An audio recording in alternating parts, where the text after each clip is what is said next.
కలుగునుగాక. గట్టిగా చెప్పండి, హల్లెలూయా హల్లెలూయా. ప్రభువైన యేసుక్రీస్తు శుభనామములో ఈ కార్యక్రమాన్ని చక్కగా ఇక్కడ ఏర్పాటు చేసినటువంటి పీడలు కొర్నేలి, అలాగే వారి కుటుంబస్తులు చాలా చక్కగా ఇక్కడ దేవుని యొక్క సువార్త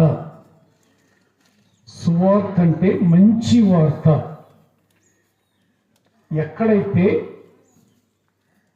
మంచి వార్త లేదో అక్కడ మంచి వార్త వినిపించాలని దైవజనులు ఇక్కడ ఈ కార్యక్రమాన్ని అబ్రహ్మయ్య గారు ఏర్పాటు చేస్తారు. ప్రైజ్ లార్డ్, హల్లెలూయా. నిజంగా ఈ ప్రాంతాన్ని యేసు ప్రభు